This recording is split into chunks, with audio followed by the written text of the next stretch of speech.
నమస్తే అన్న. కూటమి ప్రభుత్వం వచ్చి రెండున్నర ఏళ్ళు అయింది. ఎలా ఉంది? కూటమి ప్రభుత్వం అసలు ఏం బాగాలేదు.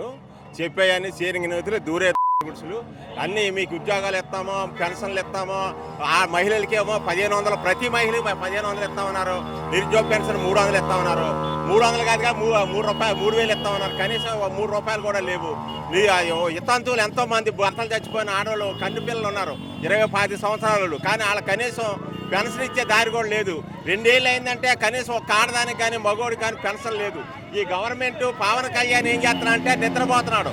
పవన్ కళ్యాణ్ ఇవాళ కూడా బయటకు వచ్చి స్పందించి జగన్ గారి గవర్నమెంట్ అంటే ఐపీకేస్తాను ఈపీకేస్తాను ఇప్పుడు ఏమీ పీకతారా, స్టడీ సభ్యులు లేదంట ఏమీ తెలియని వాళ్ళలాగా కూర్చొని వాళ్ళు చెప్పిన మాట వినట్టుకంట చేస్తున్నాడు. కాబట్టి ఏంటంటే పవన్ కళ్యాణ్ కానీ రేపు అది చంద్రబాబు నాయుడు కానీ సోదులో కనపడరు. ఈసారి 170 సీట్లకి 175 జగన్మోహన్ రెడ్డికి వస్తాయి. ఇదైనా గన్సూట్గా ఉంటుంది. రైతులు ఇది కూటమి ప్రభుత్వం వచ్చిందాక ప్రతి రైతు కూడా నాశనం అయిపోయాడు. ఎందుకంటే ధాన్యానికి ధర లేదు, పొగాకు ధర లేదు, మిర్చికి ధర లేదు, మినుగులకు ధర లేదు, పెసలకు ధర లేదు. ఏ ఒక్క వస్తువు మొక్కజొన్నలకు అయితే వాళ్ళు కొనేవాడే లేదు. మొన్నటిదాకా 1500కి అడిగారు. డిఎస్సీపై జగన్మోహన్ రెడ్డి గారిపై సవాల్ విసిరాడు. చర్చికి వస్తావా, రెడీగా ఉన్నా నేనని చెప్పి. చర్చికి ఆయన ఒకసారి రమ్మనండి. చర్చికి వస్తే ఎంతోమంది మన మాజీ మంత్రులు కానీ జగన్మోహన్ రెడ్డి గారిని పిలుస్తున్నాడు చర్చికి రమ్మనండి అన్న. ఆ స్థాయికి కానీ సంబంధం ఉంది. ఆయన ఎమ్మెల్యే అన్న. ఆయన ఎక్కడ, ఈయన ఎక్కడ అన్న? జగన్ గారు ఎక్కడ, లోకేష్ గారు ఎక్కడ? ఆయన దగ్గరికి ఏం రావడం ఏంటన్నా? రమ్మనండి. ఎక్కడికి రమ్మంటారు? జగన్ గారు ఉన్న కాడికే రమ్మని చెప్పండి, మాట్లాడతారు.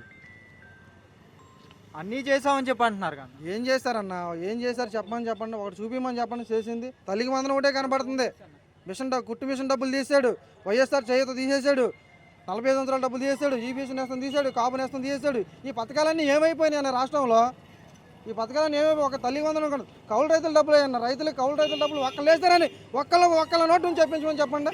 కౌలు రైతుల డబ్బులు రైతులందరూ ఆనందంగా ఉన్నారు. జగన్మోహన్ రెడ్డి లేనిపోని మాట చెప్పి రెచ్చగొడుతున్నారు. రైతుతో మాట్లాడమని చెప్పండి. ఏ ఒక్క రైతు ఆనందంగా ఉన్నాడో ఒక రైతుతో మాట్లాడమని చెప్పండి. రోడ్డు ఎక్కి మాట్లాడమని చెప్పండి రైతుని. ఏ ఒక్క రైతు ఆనందంగా ఉన్నాడో? ఈరోజు ఎరువులు 14 ఉన్నది, 1000 రూపాయలు ఉన్నది, 1400, 14 ఉన్నది, 2000 అయింది, 2000 ఉన్నది, 3000 అయింది. ఎక్కడ తీసుకొచ్చి కొనాలన్నా రైతు? ఈ పెట్టుబడి ఎక్కడ పెట్టాలన్నా?